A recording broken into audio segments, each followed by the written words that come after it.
Okay, and welcome everyone. I'm Jeff Johnston, the Assistant Director of Graduate Admissions here at CCA. And thank you for watching our recording tonight of the MFA Writing Information Session. And I'm going to go ahead and turn it over to the chair of the MFA Writing Department, Jasmine Darsnick. Hello, good evening. Thank you so much, Jeff. Thank you so much to our two faculty members who are here. So we have both Professor Joseph Lease here and Professor Denise Newman, two beloved and very accomplished members of our faculty who will be talking tonight about how to order your poetry manuscript. So this is a endeavor that crops up at various, it can really be in so many different contexts. So we're talking about maybe in the most immediate context, we're talking about prospective students who are thinking about how to organize their poems for a graduate MFA application. But there's so many other contexts in which one has to do this, applying for fellowships, applying later for more graduate study if one wanted to go on, for grants, I'm thinking there are just so many other applications of these skills, and it's really mystifying. So we're really lucky that we have both Joseph and Denise here to break it down for us. And oh, I forgot, this is also going to be so useful for our students who are putting together the thesis manuscripts, since we have a crop of them coming in the spring, and I think that what Denise and Joseph are going to share tonight will be really useful to them as well. So I'm going to hop off, but just so everybody knows, this is one of 4 events that we're putting on together with graduate admissions at CCA. And next week on December the 7th at 7 o'clock, if you catch this recording before then, you can watch Professor Faith Adiele talk about how to put together a personal statement, also a really useful skill. So thank you so much to Joseph Lease. How can I even introduce these two? I already have said accomplished and much loved, but Joseph's 6th book of poems just came out. It's called Fire Season. It is stupendous, and we're really proud to watch it, go into the world before us. And Denise Newman is also, Denise, how many books do you have? I'll let you maybe answer that or let us know. But Denise is a wonderful poet and also a translator, who's been recognized by, the highest of the highest. The National Endowment for the Arts has awarded her twice fellowships, and she herself is a wonderful writer. So we're really lucky to have these two. Thank you so much, Denise, and thank you so much, Joseph. Take it away. Thanks, Jasmine. Thank you, Jasmine. I think Denise is going to go first and talk a little bit about some ideas about structuring the book, and I will come in very soon thereafter. Yeah, so hello, everyone. I've put together my 5th manuscript is coming out next year. And each time I put a book together, it's a whole new situation. It's a mysterious process, but we tried to break it down to some very basic elements. So I thought I would talk more about the nuts and bolts. And then Joseph will get into more of the nuance of ordering the poems within a manuscript. So I'm going to share my screen. Is that okay, Jeff? All right. Just fine.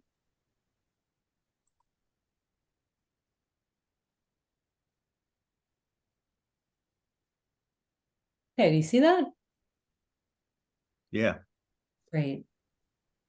Okay, so the basic framing of a book is comprised of these elements. So a title, a dedication page, an epigraph. Sometimes poets include more than one epigraph. table of contents, sections with or without titles for those sections, and then notes and acknowledgements. So those are the basic framing device, and each one has a very particular function. And I thought I would show you a few examples of how different poets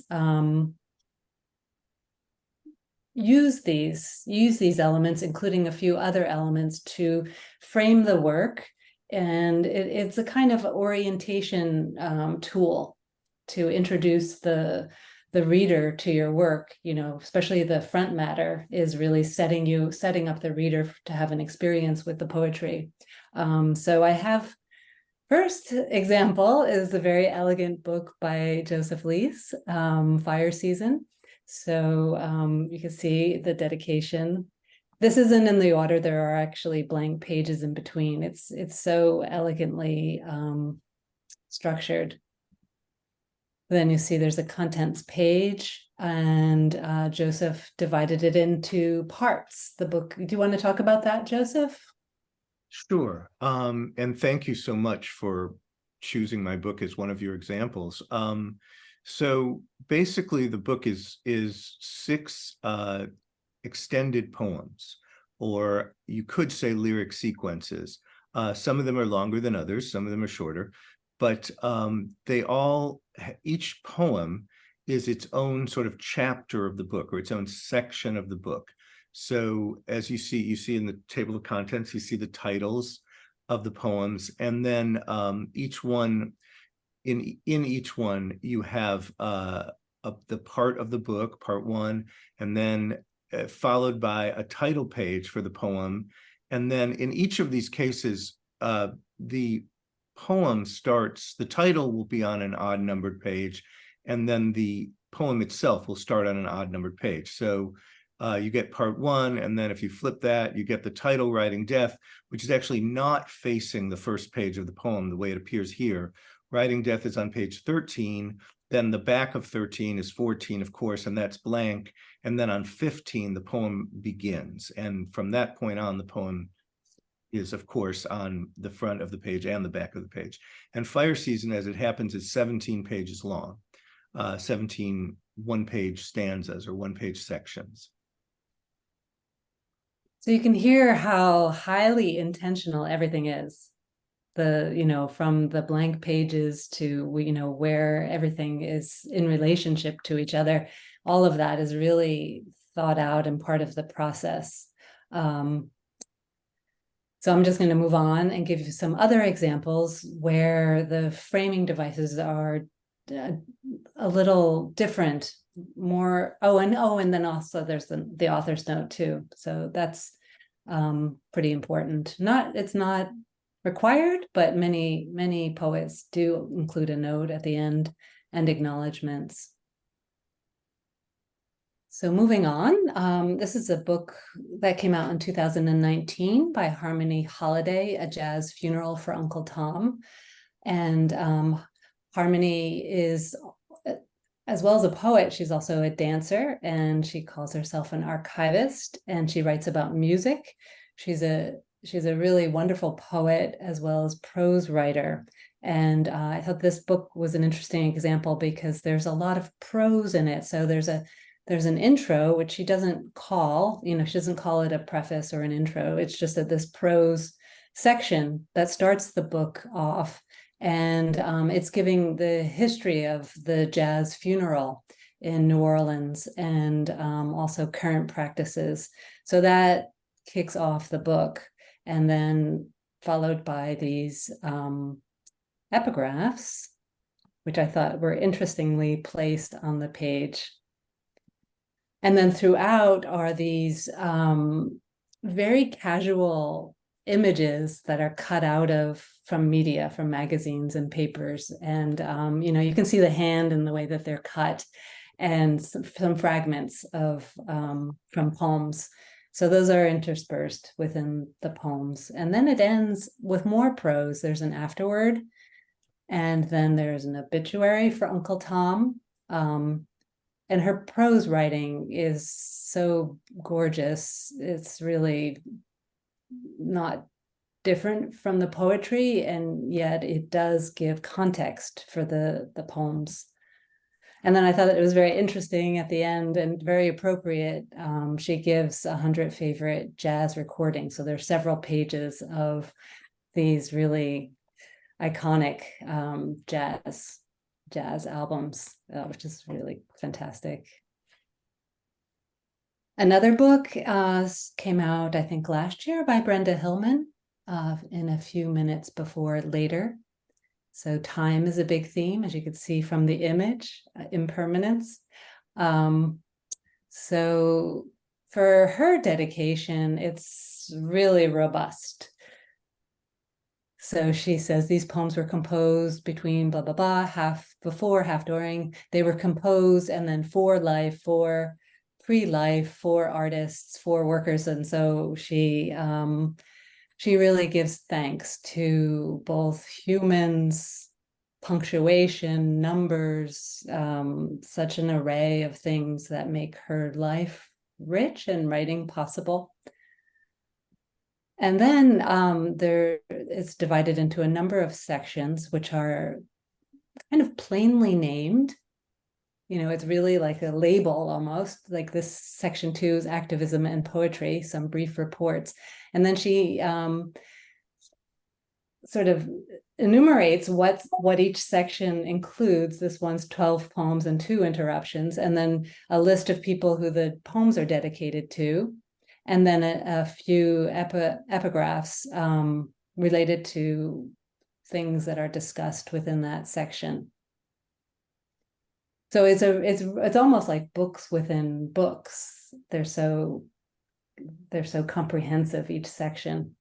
And then something very original on the right-hand side, every maybe 15, 20 pages, there's something she calls interruption stichomythia, which is a dialogue from Greek drama. So it's a dialogue, 2 characters speaking alternative lines of verse, and they're discussions of poetry, basically. So there's like this little interlude that happens every few pages. So that was Brenda's book. And then I just have 2 other little examples of things that we'll probably talk more about later, but I just wanted to show you, to give you a visual. So this is a book, Whereas, by Layli Long Soldier, that came out maybe 2 or 3 years ago. And so instead of starting the book with an epigraph, she starts it with something called a proem. A proem is, it comes from the Greek word before and song. So it's like a preface. And it's just this little fragment. Now make room in the mouth for grasses, grasses, grasses. So it's this little mysterious fragment that once you read the book, you see it's like it has the entire DNA of the whole book in this little nugget.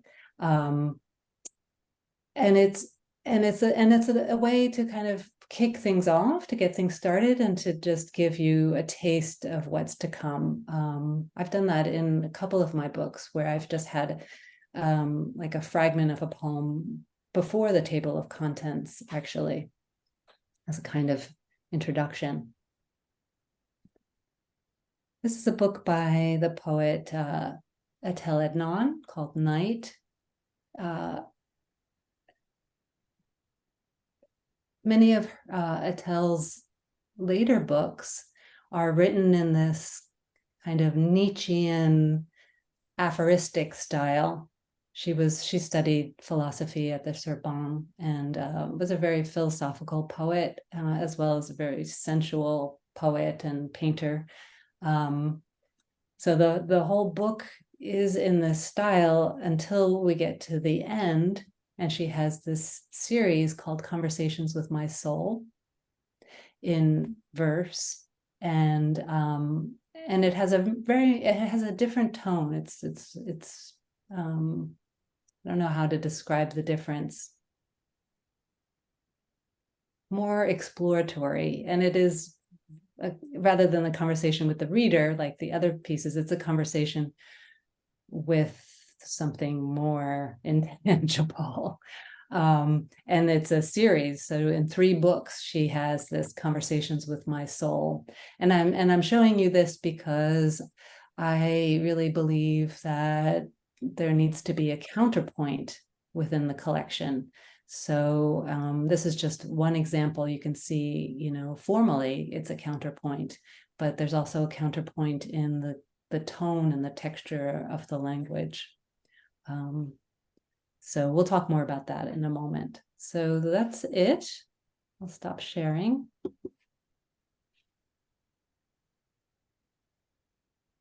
Okay. All right, I guess I will share now. All right. And what I'm opening up here, I hope you'll be able to see it, is a set of notes, just a kind of flow chart of notes that Denise and I composed together in conversation, and then with sort of successive waves of revision, much like composing a poem. So I'll just talk a little bit about what's on these notes, and then hopefully we can have some dialogue with the two of us. But some methods that we've used to compose our books include reading the poems aloud. That's very, very important, reading the poems aloud. Maybe it seems obvious, and I hope that, you know, people in the audience do this already and don't need us to tell you, but let us just remind you. Reading the poems aloud is one of your best ways to become really fully intimate with them, and to know at every level of your creative process, to know deeply, you know, what they are doing and what they are.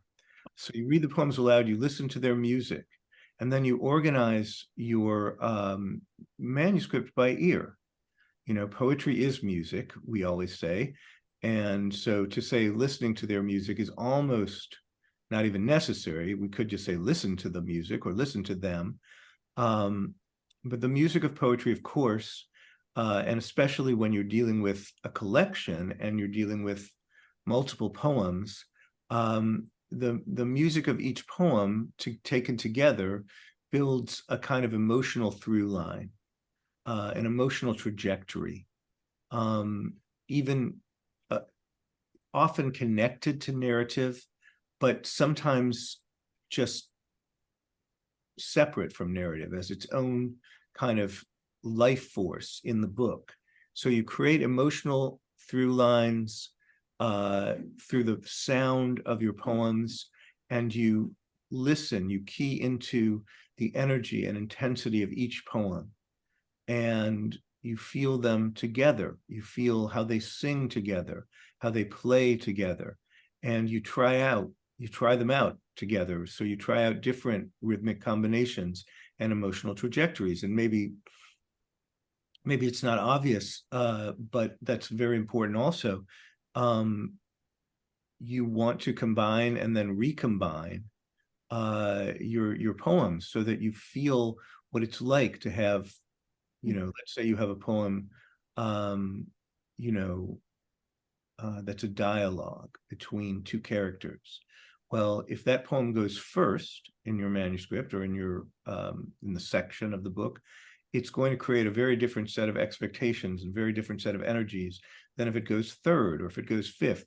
And you want to try out the poems in different combinations. Even if you're very fond of one particular one, you still want to explore and experiment and try out some different ones in order to feel those different rhythmic combinations and feel the different emotions and the different trajectories that the emotions form together. So one of the things that we said is putting a poetry manuscript together is so much more than creating a book. Now that's a little counterintuitive, perhaps. It is, of course, creating a book, but it's even more than that. It's about finding your poetics and building a language. And we'll talk more in a minute or in several minutes about what we mean by poetics. Yeah.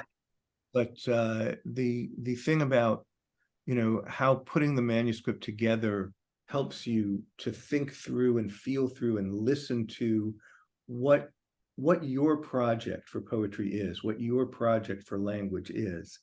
It's about finding your poetics and building a language. That's about half of the notes that I have on this page, but maybe I'll stop there and give Denise a chance to jump in a little as well. And if there are any questions, in the chat, Jeff will tell us, and that's fantastic. And we'd be glad to, to take them up. Denise, you want to add stuff? You want to add anything? Yeah, I was really agreeing with you about trying out how it is to start a poem with one or another poem. Like that. So I think that first move is so important. It's like you're creating this portal into the book. And so what is the emotion? What is the atmosphere that you want to start with? It's going to influence the trajectory of the whole work. And I think, on a very practical level, it's really helpful if you have a big space or a really long table, and that you just lay out all of your poems, and then just get in a kind of dreamy state of mind. And what do you gravitate toward first? You start with that poem, and then read it, pay particular attention to the last line, and then, okay, from that last line, going by ear, going by sentiment, all of those things, what makes sense to go next, and then picking up another one, and so on, and to start organizing your manuscript loosely in that way. It's a good place to start. Of course, before you've done that, you've made the selection of all the poems that are on the table. And at that early stage, I think it's a good idea just to include poems that you are only half sure about, because the poem really does change in the new collection. It's a different being now in a new context than on its own, and it might be serving a strong purpose, as a fragment, or maybe you might start cutting up poems. There's a big change in the work once you get to this stage of starting to put together a manuscript. One thing I wanted to add to that is you want your manuscript to be more than the sum of its parts. And of course it will be, inevitably. It will become a unity of its own, and it'll tell a story in its own way. And when we talk about story, or we talk about the musical trajectory, the emotional trajectory that enacts and embodies that story, we're talking about a real experience for the reader, and it has to be a real experience for the poet first, and then it becomes a real experience for the readers. And one way of saying this is a poem, and just as importantly, a book of poems, or a collection, a manuscript of any kind, anything that's got more than one poem in it, a collection of poems, is a roller coaster ride. It's a journey. It's a ride somewhere. It's not a description of a roller coaster ride. It doesn't say first we felt this, and then we felt that, and then we went here, and then we went there. It simply enacts and embodies those emotions, and it creates those experiences for the readers. Yeah, and that's very important. So we'll come back to that idea when we talk a little bit more about poetics. I see something in the chat. Jeff, should I open it, or do you want to tell us what it is? Or Sure, I can read this for you. Jasmine was asking if you would speak a bit about, she's wondering about the specific context of MFA applications. What are some common mistakes that you encounter when looking at graduate poetry applications? and how can poets improve their sample manuscripts? That's a great question. Denise, you want to go first, or should I start in a little and then you want to jump in? Yeah, you can start. Well, I think one mistake that people sometimes make with their manuscripts, with their the portfolios of poems that they include in their manuscripts, is too much sameness. They have an idea, and perhaps they want the people reading the manuscript to really get that idea, and they're worried that we won't get it if they create any variation, or if they vary from it at all. And so sometimes they're not doing themselves the best possible, doing their own poetry, I should say. They're not doing their work the best possible service, because you can give a much fuller representation of what you're all about and what your work is all about if you try to create your portfolio out of the different things that you do. And every poet, no matter how, I just think every poet that I've encountered has different dimensions to their work, and it's part of what makes their work fascinating. And you want to share that multi-layered fascination with the readers of your portfolio. And I would add to that, we are really excited about work that shows the originality of the writer. And so even if maybe it's new territory, just starting out some experiments, or it's an outlier poem where something really unusual happened, I would encourage prospective students to include those in their manuscripts, because even if it isn't, something, highly polished, or part of, like what Joseph was saying, part of the thing that they feel they do well, that spark, it really is something that we're looking for, just something really that sets that writer apart. And sometimes it can, just kind of slip out, but not be fully realized yet, but still it's very valuable. And we really, we really look for that. Yeah, I would just add, Denise used the word experiment just then, and it's a word that means many different things to different people, different things at different times. But be brave, take risks, surprise yourself. Don't assume that that everything that the readers of your portfolio are going to know when they're done reading it, because your poetry knows more than you do. Your poems, your individual poems know more than you do, and then even more so when you put them together in interesting, beautiful combinations, they know all kinds of things, and they talk to one another and sing with one another, and let your readers experience that and enjoy that. Yeah, I like how you said that. They know more than you do. That's a good thing. We're pleased by that. Yeah.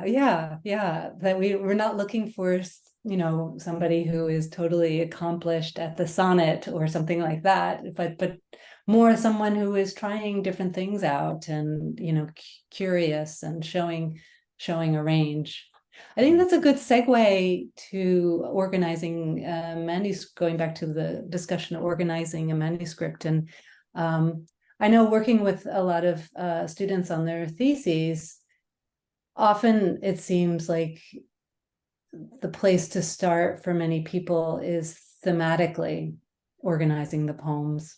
And I think that can be really useful, just so that one knows what you have, like, all right, so I have all these poems about family, or I have all these poems about the environment. So it's just good to kind of like get an overview. But often it's not the best way to organize a manuscript thematically. That it can get a little monotonous or repetitious. You know, it's like, okay, here's another mother poem, or here's another poem about nature, or it's much, I think you get at the kind of the energy and intensity of the poem by organizing them in other ways, especially like Joseph was saying, by ear, you know, by sound. And to think of that like in any kind of music, variation is important. But Yeah, also for the eye, like, and formally on the page too. right, right. We haven't talked that much about the spatial form of your poems, the page itself. But even before we do that, I just wanted to underline something Denise said. Like, you could write a wonderful, brilliant poem that is sort of for or about your mother, or starts with your mother and then goes somewhere else. And it may be a very rich, complicated, beautiful poem, and you don't want to oversimplify it just by sort of thinking of it for yourself as you shape the book. You don't want to oversimplify it and just think, well, this is a mother poem, so I'm gonna put all the mother poems in part one and call part one Mother, and then, you know, all the poems about politics or nature or, you know, history or whatever in part two. And then if you mix them up, and again, you go by ear, you go by the music of the poem, you go by images, maybe you see the visuality, maybe you see connections that have as much to do with form as they do with content. Because form and content are so intimately knitted together, you will create formal connections that you weren't, and thematic connections that you weren't expecting. And that makes your book a fuller, richer story, a fuller, richer picture of who you are, or musical expression of who you are. Mm-hmm. So that's part of what we look for, is the leaps, the movement through the different approaches. Yeah, I think you can be confident that if you are making discoveries as you put your manuscript together, then your reader is as well. Like, your reader is alongside of you. You are your reader, basically. And so putting together the manuscript is creative. It is as intensely engaging as writing a poem itself. And Joseph and I were talking the other day about this, how, you know, it's really very much the same process as putting together a manuscript as writing a poem. It is arranging things and juxtaposing things, making leaps, and The two processes are extensions of one another. And you know, just as when you write a poem, you don't always know all of what the poem, hopefully you don't always know all of what the poem is going to say when you start writing it. You discover what you believe, you discover what you need to say through the process of writing the poem. So too, when you're putting the manuscript together, you discover a lot about what you need to say, what your poems need to say and be, by putting the manuscript together. Mm-hmm. Mm-hmm. So how is that finding a poetics for you, Joseph? Well, to go back to the notes and to our conversation that led to the notes, I would say creating a manuscript is a joy. I hope that's come through in our conversation already. And when it's a joy for the writer, it's usually a joy for the readers too. So if Denise and I are reading the portfolios that come with manuscript, with the application, you know, we'll get it. We'll be sharp and we'll pay attention. We'll read very closely and attentively, and we will feel the discoveries and the pleasures that you discover in putting together your manuscript. We too will appreciate them. Putting our poems together gives us a chance to explore our voices and our ideas about the music of poetry. And when we create the order of a group of poems, well, I said this already, but we create a roller coaster ride, an emotional through line. There's a typo there. I'll correct it. It's supposed to say an emotional through line for all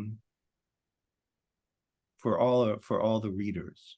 So that's something that we enjoy. It's something that we that inspires us, and it's something that makes poetics more than just kind of a theory of how a good poem works. Poets do have theories about how good poems work, and that is part of poetics. Poetics is more than that, though. Poetics is also what you discover in writing the poem, what you discover in putting together the book. Poetics is what you discover in going from theory to practice. And sometimes you contradict yourself. That's just fine. You know, you may start out thinking A, B, and C, and then you write some poems that fulfill that idea and other poems that contradict it. And that just makes your work richer. I don't know, Denise, what else should we add about poetics?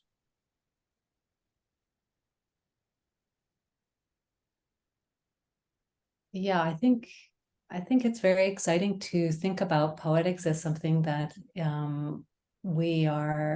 it's not separate from the practice, it's part of the practice. And so we are discovering and stating, enacting as we're writing the poems, as we're putting the manuscripts together. We are creating our own poetics and our vocabulary. And it's always evolving. I think that's why poetry, I've been writing, 30 years or more. And it's still interesting. It's still very mysterious. Each book is like a new adventure. And I feel like for me, it's very important to be discovering new things about language and using language constantly in a new way, or trying to get to places where I thought language could not go. I mean, that's, I think, been a constant of my poetics, but there's no end to it. Each book takes it up in a new way. Yeah, there's absolutely no end to it. And that's, when we talk about poetics, and also just simply practically, how did you put the book together?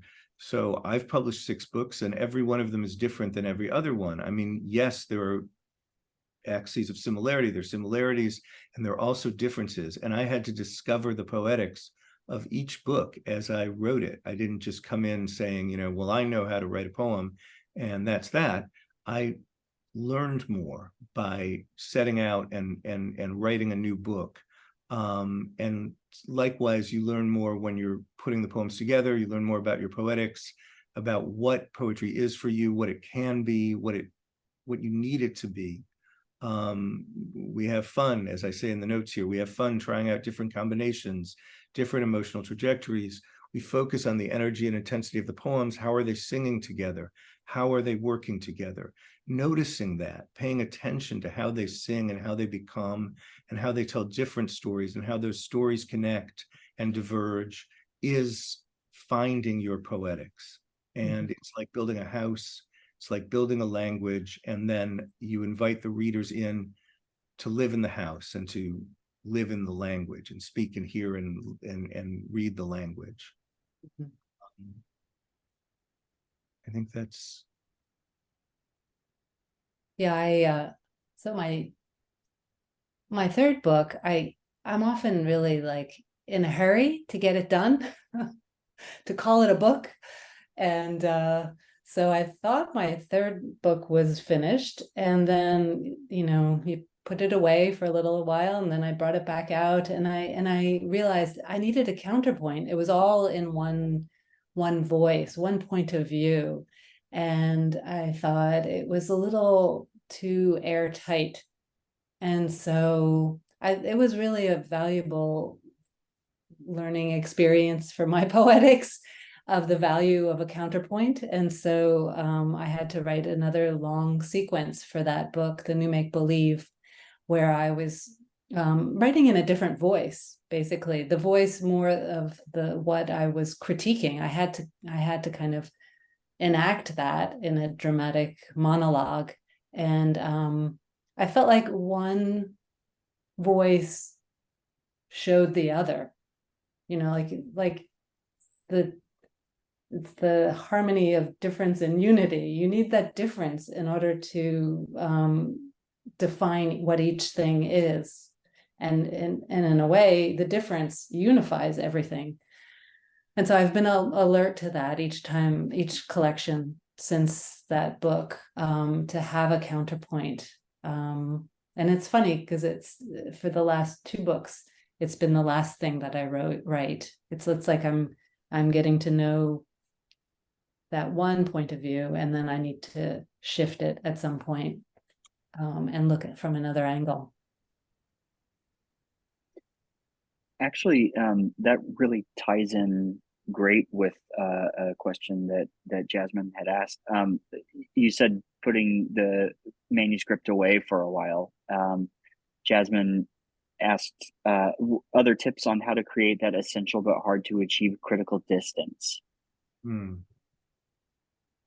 Well, one of them is to read and to listen to as many different poets as you can, so that your own sense of the possibilities of poetry gets deeper and wider.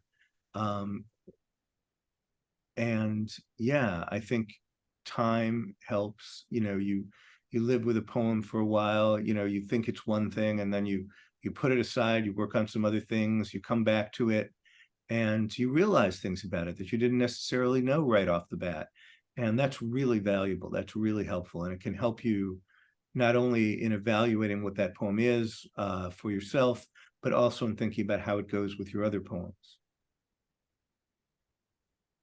Denise? And then having trusted readers. Oh, absolutely. The workshop is really a fantastic setting in order to get feedback, to get very differing views on your work, which forces you to synthesize all of that feedback and, see how it relates to your own sense of the work.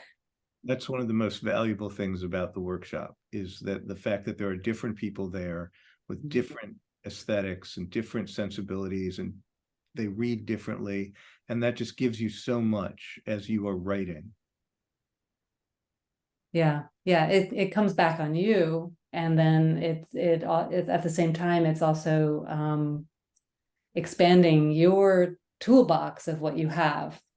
You're learning from others. Yeah. But as Joseph was saying, how important reading is, it's also so important to be looking at how other people, especially first books, how they put their manuscripts together. And we've offered a class every year, every other year on first books, where it's a grad seminar where people are, the students are looking at books by, the iconic poets, but also contemporary poets, and alumni of the program come in and talk about putting their manuscripts together. And I think Taking it from a manuscript to a book. Sorry, yeah. Yeah. And so you can see, just how vast the choices are within these very limited set of framing devices.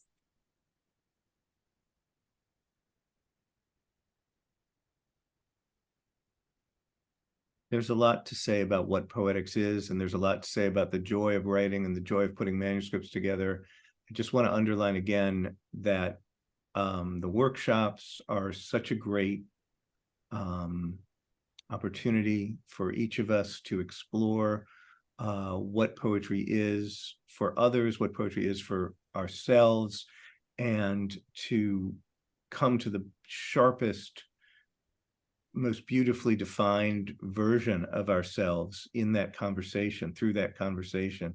And also, we have mentored study classes in which you have a particular mentor who gets to know your work very, very, very deeply, and gets to know your creative process very, very deeply, and can sort of help you, think about editing and think about shaping your manuscript as you move it toward its its completion as a thesis manuscript, and then ultimately as a book.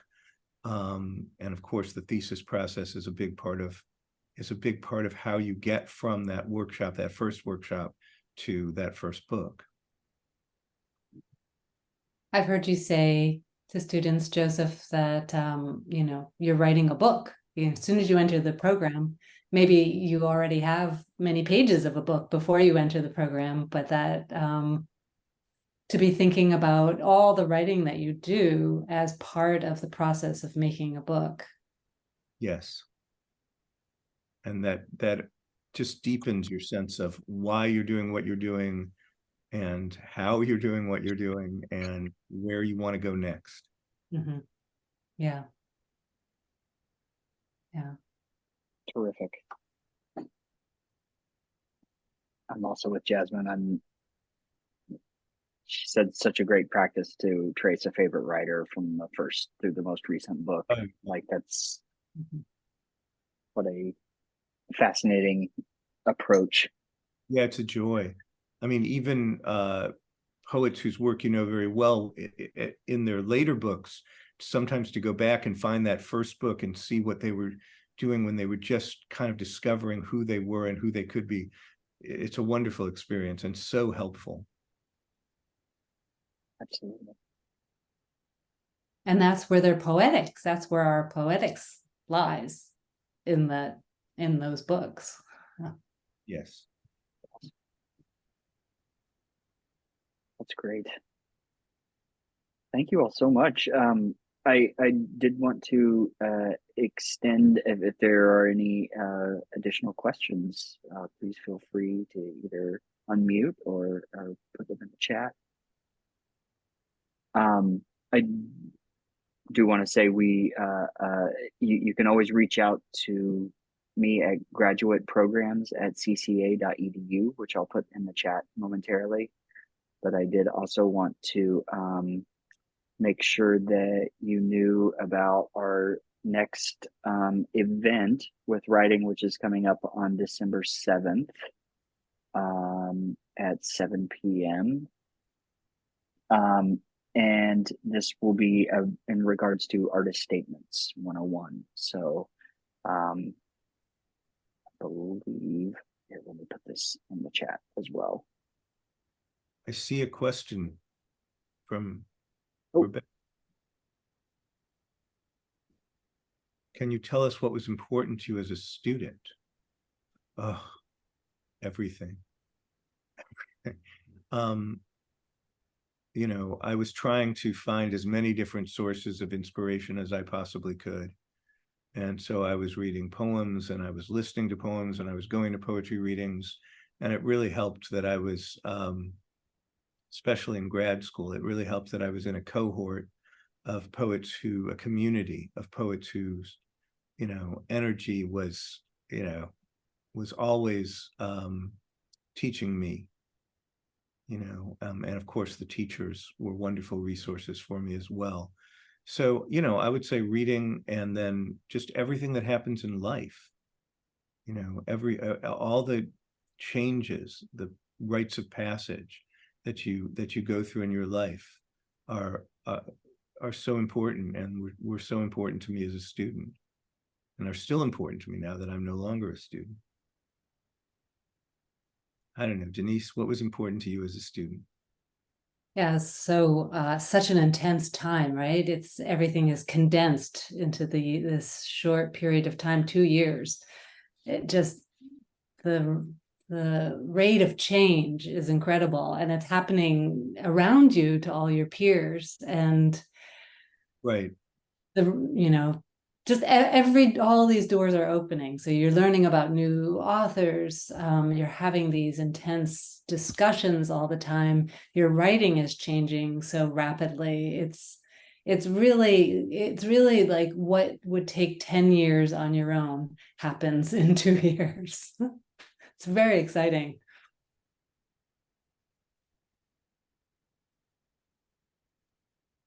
Rebecca has just asked also, what sort of students do you want to attract?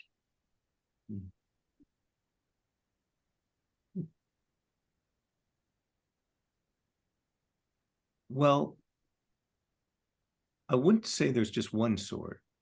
I mean, our communities are very diverse, and very vibrant, and we really do have students who come from not just different backgrounds, though of course that's very important, but also who think about poetry differently. And so as they become each other's friends and allies and supporters, they inspire each other to try out things that they wouldn't necessarily have tried. So we're always looking for students with a spark. We're always looking for students with something very particular, very original, very surprising about them. And we've been fortunate to find many such students, and they seem to inspire each other. I don't know, Denise, what am I leaving out? I'm leaving out so many things. What sort of students do we want to attract? Well, I think the MFA readings show what kind of students we attract, or it's just always remarkable to me, and I've heard a lot of parents say it too, how different everybody sounds from each other. Like that there's not like this one way of writing a poem or a story for the program, that everybody manages to find their unique voice and style of writing. And so I guess that takes people, characters. Like we really attract characters to CCA, people who have different points of view and different backgrounds, and all of that gets reflected in their writing and what they gravitate toward, because having the writing program set in an art college is pretty significant.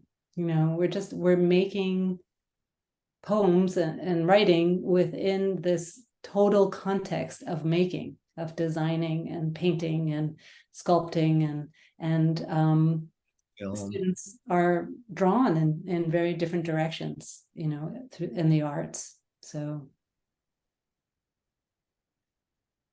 and you can hear that in the MFA thesis readings, as Denise said, and you can also hear it and read it in the books published by our alumni, which are wonderfully divergent and diverse, but also all at a very high level of energy.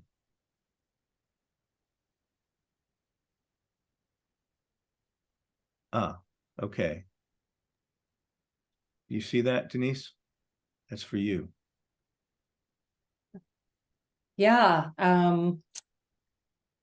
So Jasmine's asking how I interact with other communities and disciplines on campus. So, for example, last semester in the grad poetry workshop, we teamed up with Lynn Marie Kirby's grad film thesis class and made poetry films together.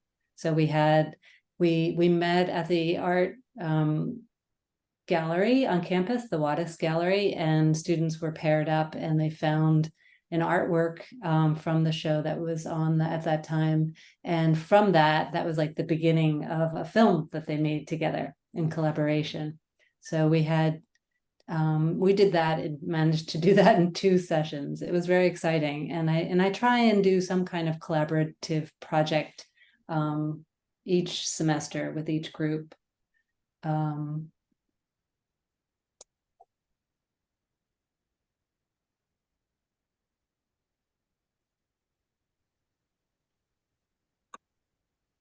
Rebecca, just to make sure I understand this, is he just wondering about the cohort that might be coming in?